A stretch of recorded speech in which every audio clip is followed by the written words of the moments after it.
that everything is music. So the more you study about music, you learn about yourself. Really. Yeah.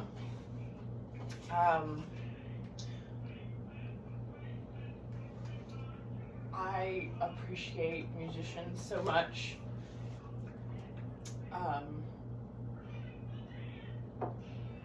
I really do. Like, I appreciate, because I'm an artist and I see myself as developing into a musician. I haven't figured it out. As an artist, I always feel like I need like a guru to some extent in the field. Mm-hmm. And I've had a lot of people that I asked to help teach me different parts of music, and it's just like rhythm is different from how my brain kind of works right now. So it's about your brain and it's about your thinking, and you're saying you have to learn. What if your teacher, and you're about looking to find a teacher, what if that teacher is on the inside? Yeah. And if all energy is connected, how could you not be that? Yeah. And we were kind of talking about this yesterday, about how you come into this world from the conscious web, right? And then you choose to forget everything, right? And I feel like I'm this child, this brilliant musician who's chosen to forget everything, and I try and I try and I do. I have made songs all by myself,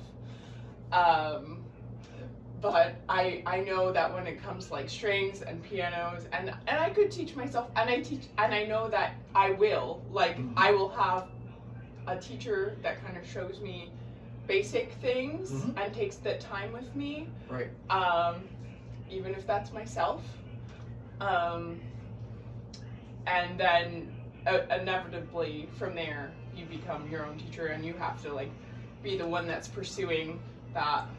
I have like a teaching piano successfully book because I really want to learn piano, and I was like, this is the only way to like teach myself is by like being the teacher. Absolutely. And that's what they say. They're like, it's so frustrating when your students, that is the point of us teaching is like to get the student to a point where they're like keeping up with themselves. It's not. Yeah. So it's really more about practicing. And getting into the muscle memory of these. This is what the sound is, but it's coordinated with a movement. So it's like sound and movement together for conditioning the body, like playing this or playing this or playing this. You hear the sound here, but it'll come out here if you just practice this a lot until it becomes second nature. It's just kind of like if you notice how they do this they've already got this with commercial programming, what they do with TVs, and they keep on putting stuff on there that you could care less about. But they do a commercial as if you're driving the thing, and you're enjoying the thing, and all this, and you get into that. Oh, yes. And so essentially what they're doing is exactly the visualization technique. You're exhausted from your working all day, and you're on the couch, and you're just zombified, and you get into that brainwave pattern, semi-sleep, and so basically they're doing it already. Oh yeah. And if we were just simply to spend that time instead in visualizing all the great stuff and really feeling that, this is what we're doing already. We keep on saying that, I'll have to try to do what I want to do. I'll have to find somebody else to help me with this. It's like, well, you'll continue to try until you realize you already have.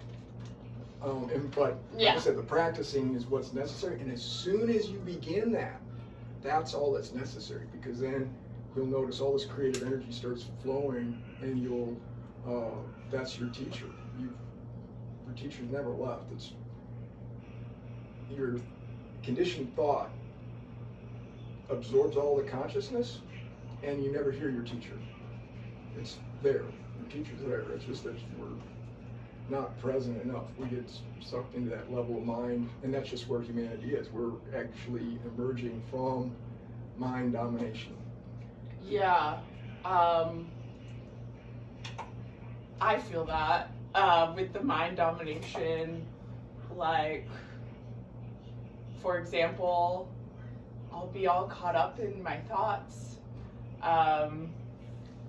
in my feelings, in my negative emotions, and then like my boyfriend comes, you know, and then we have sex, and then I'm like in bliss and in love and just feeling good, and I've moved from this place where it's like my mind is like shouting, and like talking really loudly and overwhelming me, and I'm overwhelmed with like emotion, this like auric field, and then, you know, my lover comes in and like just like alchemizes that all with me. And it's a really beautiful thing, and that's just like one of the experiences where it's like I'm moved from like mind dominating into like forgetting all of my thoughts and like feeling present in the moment. Sure, it's and a relief. Grateful. Yeah, it's a relief from the mind. Move into gratefulness. Yeah. Yeah, well, a lot of some people do drugs, some people do alcohol. Sex is another great way to be outside of the mind. And however, for all the rest of the day that you're not having sex, well, guess what? There's in fact, even then, still the mind can, if you don't honor and respect what a gift this is, that is, or like anything else, like alcohol, it's a medicine. Pot's a medicine. All these things are medicines, really. And okay, that gives us some relief. But meanwhile, we need to be working on why do I need a relief? What's going on? What's the problem? Why is there a problem? You know, if I'm conscious, I'll be able to see the trip in the mind, which is the old conditioned cultural pattern that we've inherited from being brought up in the world. So if we could be present and watch that stuff as it arises, oh, there's the anger, there's the frustration. Am I that? How can I be that? It comes and goes. Yes. I'm the consciousness, it comes and goes. Everything else comes and goes, here I am. Yeah. So when you reside in I am and in consciousness, well, you can enjoy all these things instead of, you know, seeking relief from the mind, your own mind, or just wherever you go, the mind is there. It'll screw up everything. But ultimately, the good part of that is that it's helping you to wake up. Yes. Helping us to wake up. That's part of the trip. In the world of illusion, suffering becomes a blessing that lets us know we are believing in that which is not so.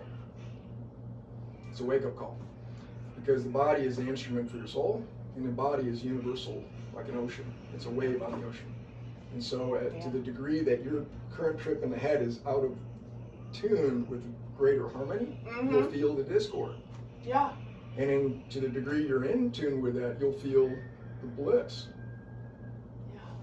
So, and it's okay. It's okay, you know, that we think and our thoughts, you know, become overwhelming, you know, and I think you were speaking on that with your words, that suffering is something that you realize is like such a powerful tool for you, to recognize what peace also feels like, and to like liberate that aspect of our mind, and it's like fear versus love. We have the love incense on today. I was speaking about like love overcoming like the power of thought, and the power of fear. So how does that work? How does love overcome the power of thought? Just like you mentioned. How does that? What is up with that? Okay. Well, maybe I was saying like the power that these thoughts have over us sometimes just becomes everything that we are. Well, that's the mind. That's taking over. what we feel like, yeah. And you'll feel. And it feels like that, and my body is starting to deteriorate because I'm in this whole like world that isn't even like my whole inside world. Because if I was paying attention to my whole inside world, you know, things might be going a little bit smoothly. I might have like a darkness that I can like seek inside and like regulate like all my emotions and like the way that my body functions, you know. And if I was paying attention on all the outside world and like my connectedness to the outside world and what's going on there, you know, then I realize our interconnectedness and how like all of these things are me. So it's just like that aspect is like the ego, you know, and there's a lot of things, you know, we say about the ego, and I don't think that the ego is bad. I'm just saying that like this like kind of thinking is just like it's just out of it's just like only for our mind. Nobody else gets to see it. And then when you get so wrapped up in that over time, you know, and I think also with like social media presence, like big, like that's also like the platform that we get to see, like, and just Yeah, well, they took me like, off of that. might maybe like contributes to like us believing more of like our own perspective is like more of a world. But they maintain the social media like a garden. You know, it's cultivating the thought of humans, and only those thoughts that are permissible to the corporate profit are allowed to be on the social media. Otherwise, it's removed. It's taken off. When I predicted in a year's time people are going to be screaming for a minimum wage increase, you know, just watch what we post a year ago comes up. This is what you posted a year ago. Well, I'm making a 1-year prediction. I'm going to use this to help check out what's going to happen. I mean, help humanity here. You guys will see this because you'll have forgotten it over a year ago, but now you'll see it again because of the currency dump. They gave hundreds of billions or trillions to corporations and gave us a $1,400 tidbit. Well, we're so giddy that we could buy something, and we don't want to. Oh my gosh, we don't want to lose our little tidbit. Gimme. So I'll take this in exchange for what? Well, if you put hundreds of billions of tomatoes in the middle of tomato season on the market, what's the value of the tomato? They're rotting away. You could practically give them away. Well, that's what happens to the dollar. If there's no demand for the dollar in proportion to the supply that was given, corporations don't need hundreds of billions or trillions. They already have that. Basically, that was a means of only enslaving the people. And they were so dumb and educated that they accepted this little baited fish hook instead of saying, no, if we followed our law, if we could read, we could see that in the Constitution, that the corporations pay the income tax, not the people. It's an exchange for labor. Currency it facilitates a barter system. For example, if I have a muffin and you have a cup of kombucha, and we agree that the muffin is worth the kombucha, well, we can exchange. I mean, if they're equal. So is there any income happening? Is there any extra? If we agree that this is equal to that, well, wait a minute, you just drank some. Well, I really like that actually we started talking about income and about barter and about like equal exchanges. It's important. Because it's like, I feel like that's a lot of where our mind domination does come from. It's like, how am I going to make my rent this month? Well, it's I have to, like, you know, prescribe this whole system, you know, go to college and, you know, being educated, you know, there's so many different kinds of education. But it's like, is it education or indoctrination? Yeah. Is it just like the Facebook where they only teach you what's profitable for them because they're a corporation? Once we get that far, we can realize that, hey, obviously they're only going to teach me what's profitable to them. And once I wake up from my suffering that I can't even pay the bills this month or this week or what happened, how come that in the 1960s, Dad goes to work, brings back enough money for 2 cars, the big house and a big yard for the kids to play while mom stays home and watches the kids and takes care of the house, which is pretty much a form of slavery also. But hey, at least someone's home to take care of the real needs of the real kids. They're not shipped off to some daycare center with a government ledger that says, oh, you got to do this, this, and this, and look out for the chain link fence. You know, and people that don't care because they never grew up with any caring. They were like, how come my needs aren't met? It's gimme, gimme, gimme. The whole thing's degenerated through generations. They've been ratcheting this up. One generation saw Little House on the Prairie at 7 o'clock. The next generation saw The Simpsons. The next generation was Ren and Stimpy. What's going on? If we could see over time how this is ratcheted up into further degeneration, and the kids growing up think this is the world, it's like they know nothing other than slavery. Okay, so this over time, it's subtly shifted, and it's really not very long. It's only been 120 years that we've allowed corporations to educate us. In the century before that, when we had local schooling regulation, which we still do, we elect our school board for the purpose of putting in the best school system possible locally. Why are we using the mass retardation system? Because we get funding? It's like, in Eureka, we don't get any funding anyway. We don't even realize it. We're so rich, we don't get any federal funding. So why are we adopting No Child Left Unretarded? Why don't we vote in a Montessori curriculum?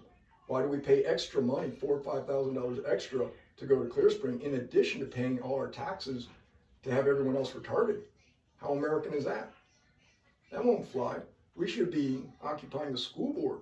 Throw out No Child Left Unretarded, Common Rod to the core. Put in our Montessori curriculum. Montessori and Waldorf copied what we were doing for 150 years. How do you feel that Montessori and that other school, Waldorf, would benefit us as like a collective society, instead of like the government implementing criteria that needs to be met and like testing in like that way, and like funding is associated with the scores, right? Baited fish hook, baited fish hook, baited fish hook. Yeah. Okay, now if we're all the intelligence of the universe as substance, why do we need external leadership to tell us what's up? Isn't that dictatorship principle? Those are the things we forgot. While they're educating us, we're thinking in their terms. It's like, wait a minute, you don't see this until you're out of your mind. You're the consciousness, you're not the mind. You'll see where the trip is going. It's like, hey, it's going over there. That ain't where we're going to be. We're already free. What's this trip that I have to hope for a better future? Where I have to work towards this stuff that's already mine. If I look at the universe as a whole to begin with, which it's never been disconnected, physics tells us everything is connected. You already know this. Your body is your instrument for your soul. And to the degree that you would suffer is the degree that you are out of tune with your thought. And once you notice any suffering in the body, because now you're paying more attention to your feelings instead of your thinking, wow, you're free. You always have been free. You just allowed all of your consciousness to get sucked into your mind. And you don't realize that the consciousness that I am could never squeeze into the little mind. Yeah. You're far greater than anything you could think. You're farther out of your mind than you can think. You're the energy of all the universe. And that intelligence, yes, that deep breath, that's Allison. That intelligence will get it into your thought, and which allowed you that breath.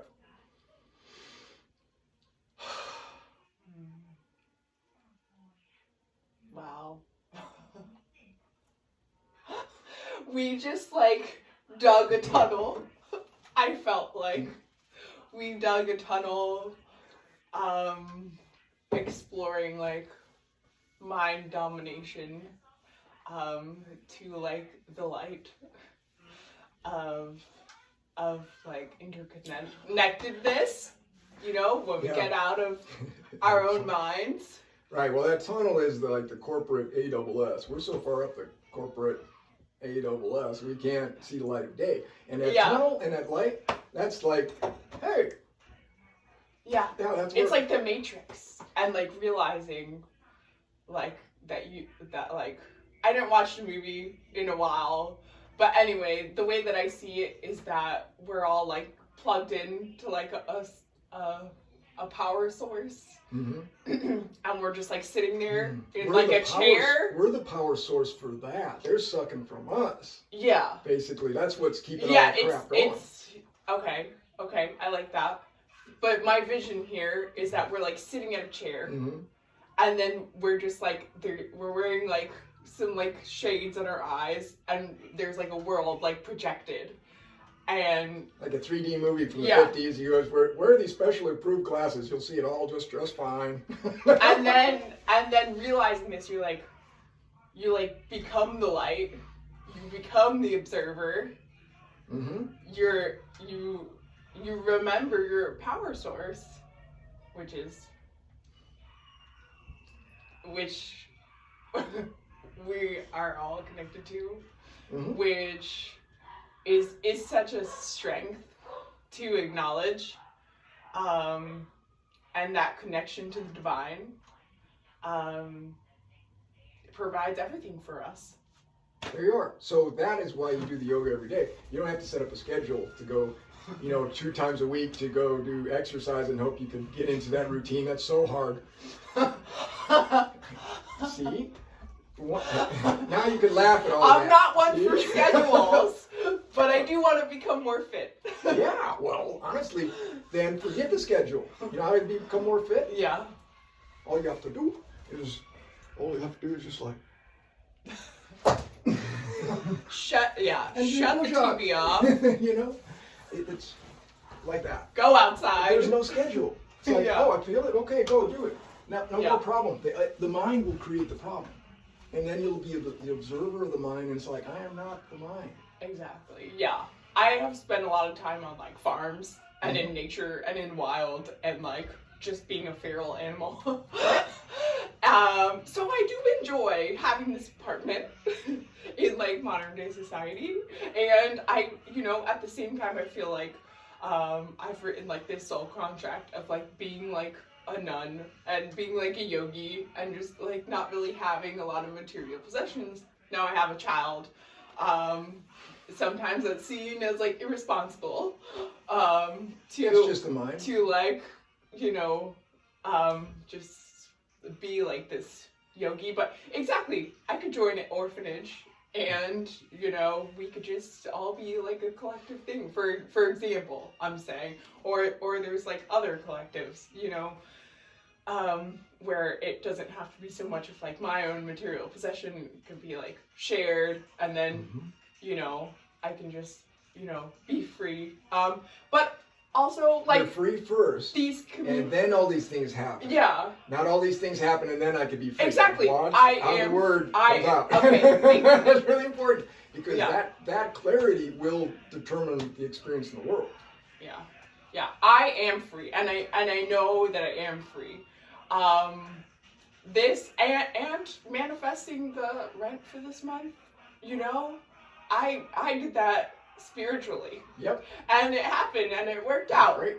That's right. And you could say it works out every month because that's the and it works out every month. It's just like it's the first time that I did it like that. So it's kind of an amazing miracle. I just like imagined, sending the amount of money for my rent to my landlord, and just like saw that and just like put like a lot of like meditative, like good feeling energy into that, and I was like, this is my experience. From me to them, this happened. Excellent. Well, and it happened, and I got more than I even like saw in my like dream and my prediction. Like more of that showed up, and I just had this feeling. I was like, thousands of dollars is showing up in my bank account. And it happened.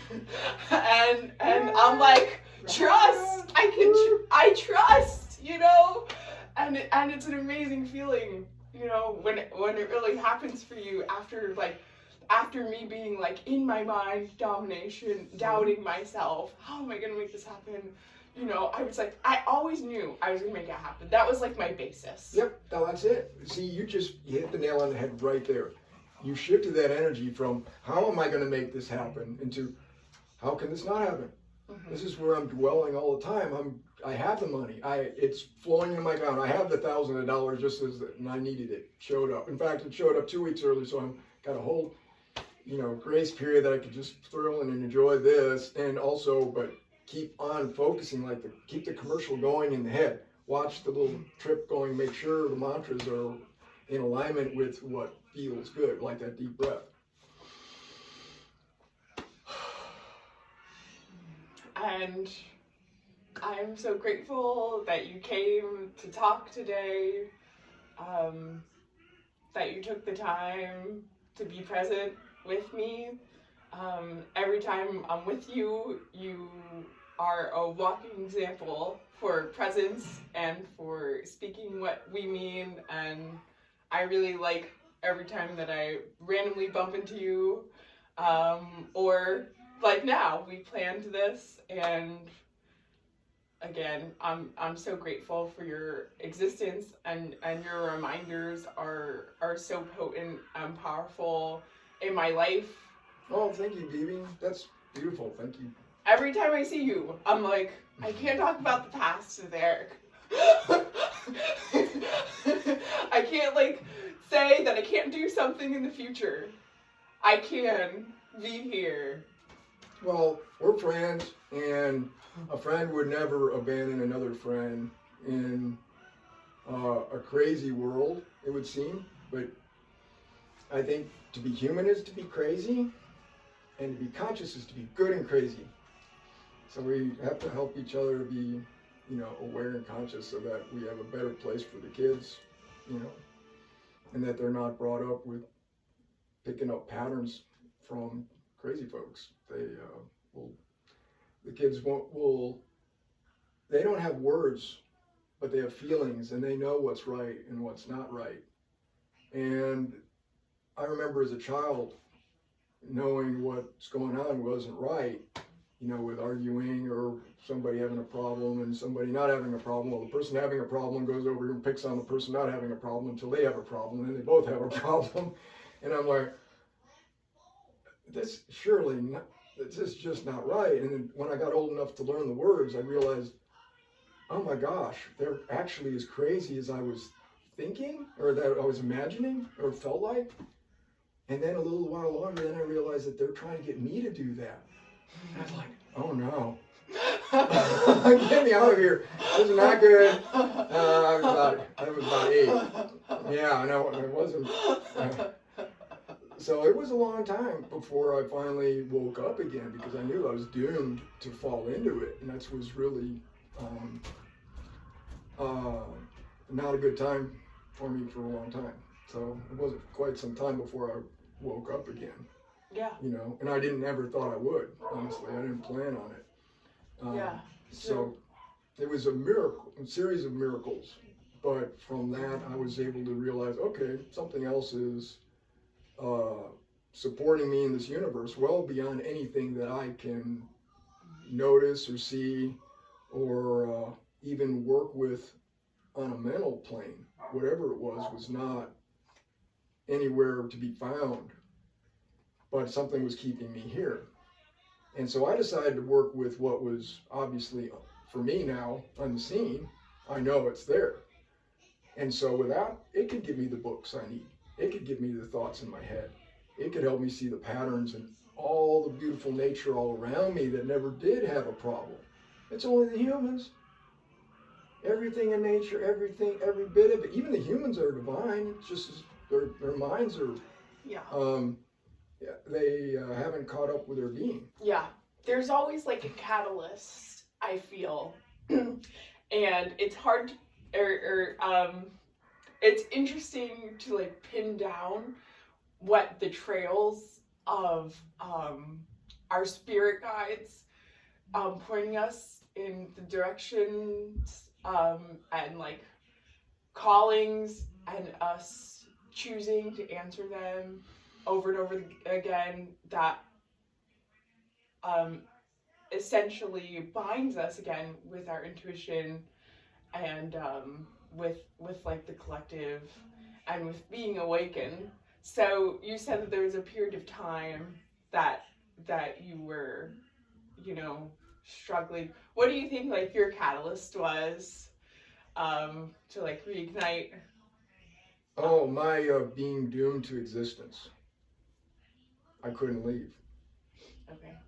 It was amazing. One miracle after another would happen, and I would end up surviving and continuing in the world.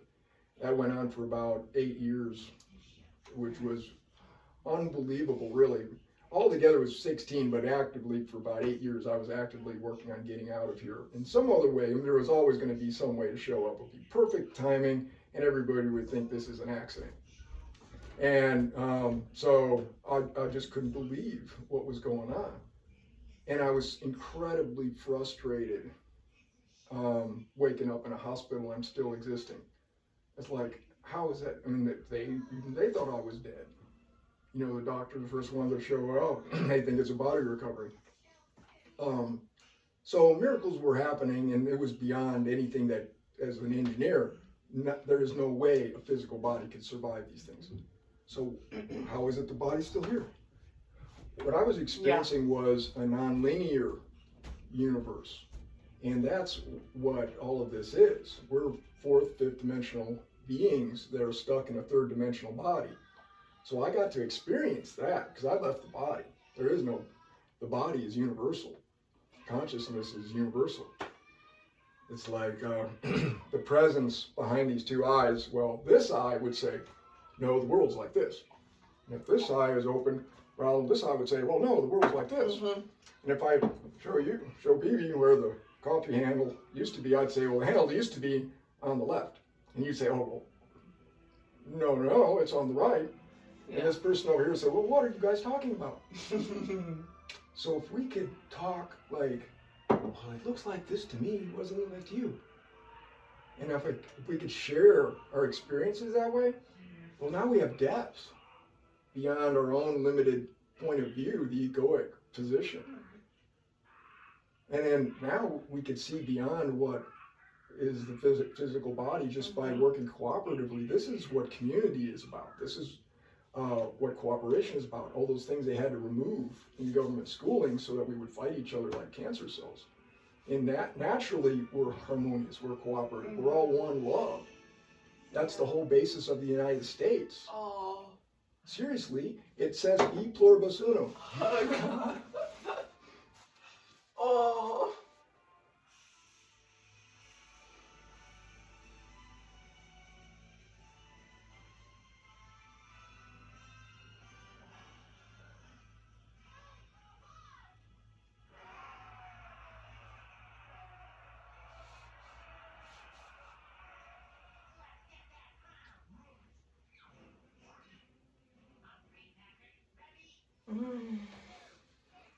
Oh my goodness, you smell amazing. I would thought that was you.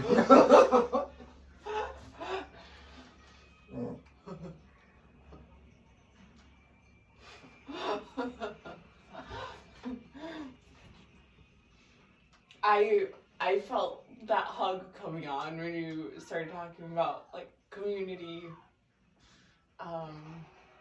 And I'm rebuilding my community right now, and it is not a linear path. Yeah, there's a lot of trauma that I am admittedly going through, and I can ignore it. But like you said, we were taught to fight each other like cancer cells.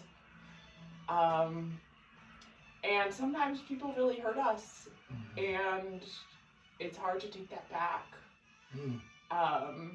So working on those folks, they're operating from where, yeah, and so they're indicating where they need healing. Yeah, and they're doing the best they can. Yes. So it may be disappointing with others and where you hope so much, but honestly, this is where we really, if we can put a ball of light around that, including myself, so that I can help to see the purpose, see the vision, see the perfection in it, then I'm not in resistance, then I'm in relief. So then it can manifest in the physical world. But the outer world is only a reflection of your inner world. Yeah. So if you want to change the outer world, you got to change your inner world. Yes. Because why change the outer world if it's all perfect? What if my perception is in error? What if I'm just in a limited human right now and I could only hear 20 hertz, 20,000 hertz, and I could only touch what's physically here, and hear and see a certain nanometer range? I'm limited. What if on the whole tree of humanity, what if my leaf is the one in the shadow? I would say the whole world is dark. But when I recognize that I'm not just the leaf, and we're not just the leaves in our season, but we're the whole tree, and the leaves in the light are feeding the leaves in the shadow. And it's all handled by the unseen supporting structure beyond what I'm perceiving as reality. It's about being like a beacon, for me, anyway. It's like, I think we choose every day, all the time. There's always a choice, and that's where our character is. And everyone, when we talk about ethics, it's a whole universe. Yeah, and what's right for everyone is different. It might even appear completely the opposite, like the coffee cup thing. There is perfect for, and that's actually, it is perfect, even though it seems to be, from my limited egoic point of view, no, you're doing it backwards. From that person's point of view, it's perfect, and it's none of my business. I'm to help them in their way, so that if I could give them energy instead of sending them bad vibes, it'll raise them to the point their tuning will allow them to see the perfection of it. Yeah. What? It's diversity, like Needed. you're like rainbows. Da-da-da. That's my favorite color, the rainbow. I knew I needed to wear this one. When I picked it up, I was like, oh no, this is the one. I was like, oh man, I think this one needs to be washed. And I was like, no, this is the one that has to go with it. So I was like, okay. Yeah. Some thought, and this might be a lot for us to really talk about too much, but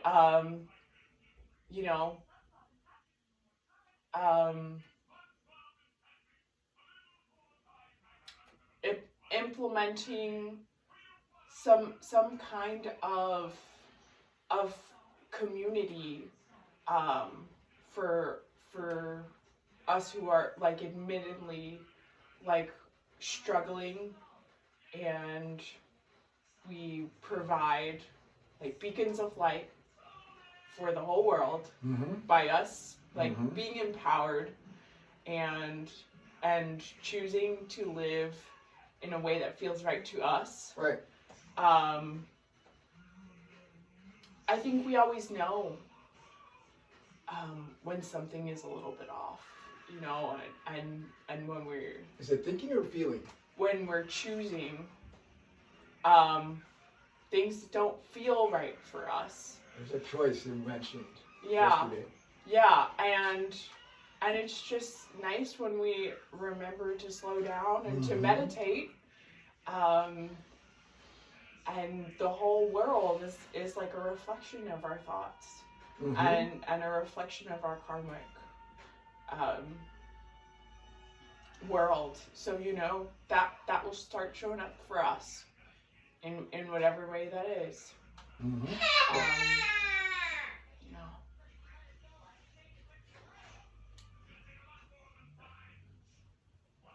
Showing up in whatever way, shape, it shows up, and suddenly you hear this. Yeah. Yeah. You hear the music going da da da. Like, ah. I think that was the bell. Yeah. Yeah, you mentioned this needs to be said, but not necessarily we need to talk about that. I'm thinking the feelings will, what I do is maintain that when I'm focusing inside. Maintain the inner garden. You could choose the thoughts that feel best, not necessarily the ones that agree with the outer world. You know, what paradise is restored, each moment's decision, not to let the sight interfere with the vision. Here's the world as it is. This is what I've already created. Here's the world I'm here to create. So as long as I'm maintaining this vibration, not the commercial program that says, oh, you need this thing on your gadget, this commercial. It's like, no, I'm choosing my own commercial here. This is what I am seeing myself driving or walking or in community, houses that people love, village that's beautiful and caretaken, and everything made, every brick that's laid, every board that's cut, all the clothes that are handmade, our gardens that provide us the most outstanding food, the water that comes from the ground that is untainted, the clothes we make, because now we recognize hemp never was illegal, cannabis never was illegal, the law was illegal. How could that be? Oh, well, they taught us. How could that have happened? You mean we allow those who profit from our ignorance to educate us? Well, how long has that been going on? Right. 121 years, actually. We are returning. Yeah, we have to acknowledge, the damage that we've done. You notice how when you burn yourself, look, heals up. Do I need a doctor? No, it's in the DNA. Yeah. If I provide the right things, the whole body heals itself. Like all of nature is magnificently intelligent. Every human is magnificently intelligent. Mm-hmm. Most of them aren't in touch yet. The seeds are there. Yeah. You just don't see the growth in this season yet. The growth's happening in the unseen. I like to think that everyone is in touch, but they sometimes are. We're just wearing that blindfold that we were talking about. Right, they're not conscious of them being in touch, but the physics is you are. There is no disconnection between this and all the farthest stars in the universe. Mm-hmm. And all of that intelligence that organizes all of that, which makes your heart beat and your cells to do their thing, you don't have to think about any of it. That intelligence is what operates here if we just simply learn to find this space right here in between us. This is infinite possibility here. Mm-hmm. All of this space is an infinite energy plenum that as you lower the vibration, my last attempt at leaving incarnation, I got to experience the light, the vibration. Like, have you ever been water skiing? I know what that looks like, but no, I haven't. Okay, when you, I grew up on Lake Norfolk, so we went water skiing all the time. And you get to be better and better at it. You can go faster, you can jump the wake, where before you were so terrified about going over the wake because you know you're going to go like this and the ski will get sucked in and you're going to go. But after a while, you learn to hit it just right and you go and fly and land, and you got to catch the landing right. And so it gets to be more and more fun. Well, incarnation is like when you let go of the tow rope, and for a long time you're just sailing on top of the water, and you're going slower and slower and slower, but you're still hauling butt down on top of the water. But then you go so slow that the water swirls around your feet, and you just like plop into the water. And now you're not going anywhere. You're not going fast, and it's not quite nearly excited, like sinking. You have to do these things now that before you didn't have to do. It's like, where's the boat? I'm not going like, okay, so here I am in the light after an experience where I suddenly went into the light and process of what I was doing, which was exhilarating. I put the pedal down on the floor and I'm leaving it there the rest of my life. Here we go. I was leaving. Another character was drag racing me, and he had no idea the character frame of mind I wasn't in at that time. But anyway, my experience was long before I ever hit this embankment. This blast of light came from nowhere, and everything is light. It's just like this. Only everything is that, so there's nothing else. It's just pure consciousness. There's awareness, but there's no experience. And then, like the tow rope got let go, and I could feel the vibration slowing all of a sudden in all that is.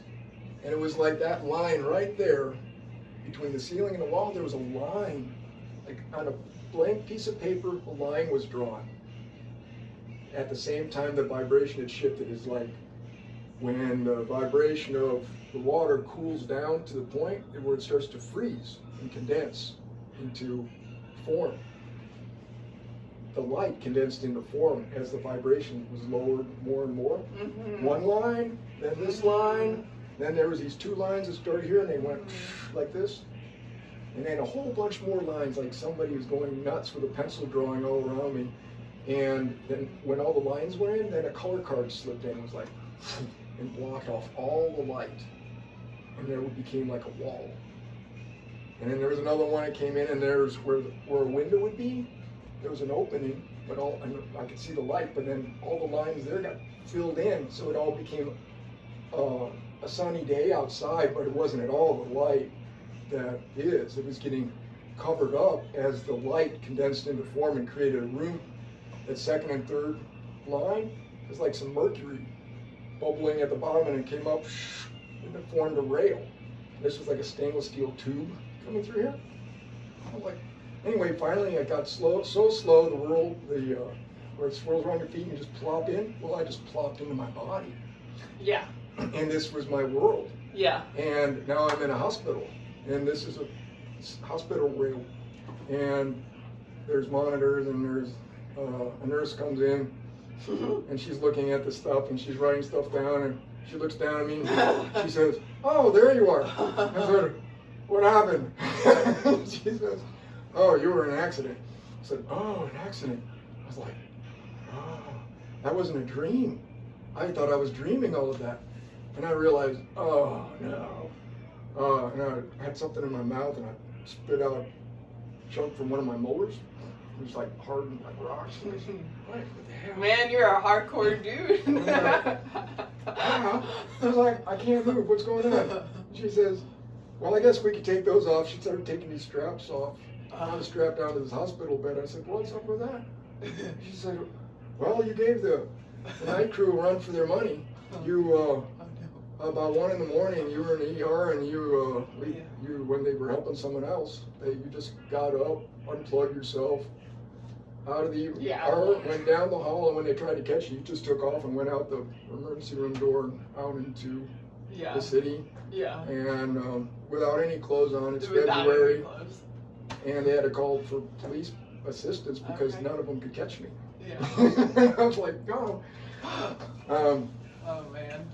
So that was my second and my last attempt at leaving, but what I learned from it, what I got to experience, was that the light condensed into form, and we become this form based on our belief of what the world is. So I ended up right where I left off, just like everyone else does. Yeah. When you leave the world, you have a vibration. Well, you'll attract parents with that same vibration as you come back into the world, and you fall back into that dream of the world. And you believe it to be so, and so you create all of this according to your dream.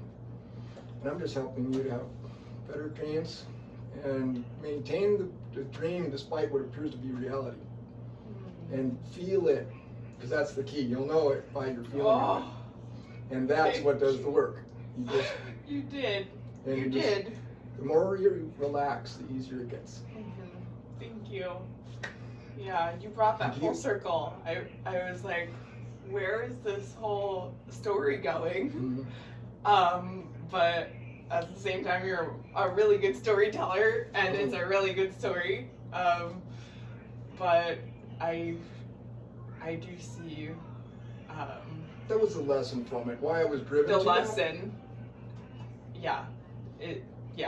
That really reached my heart, and that reached my soul, and that reached the light. But we are the same. Yeah. Consciousness, same soul, really, the same branch and the same tree of humanity. Yeah, and I think a lot of us deal with like trauma, and deal with like recreating it too. That's all it is. Those things will come up in relationships. I found, and so like attracts like. Yeah. So to the deepest part, you'll find the deepest love, but also you'll find the issues that we're needing to work with in this lifetime. And if we could be compassionate and forgiving of the other's garbage, well, that's actually my garbage. When I recognize that this wouldn't be in my face if it weren't my own garbage, obviously. So if I cannot react to the garbage that's going on, that's in my face, and those things, but bless it, how do I bless it? Well, when it's so deep and you're buried in it, it's like all I could do is breathe. You know, all I could do is work on one breath at a time. Yeah. Hi, Willow. Can you turn the TV off? Compassion. Yes. Beautiful. Happily. Oh my gosh. We will turn the TV off. Wow, I hope that got recorded. That was awesome. Yeah.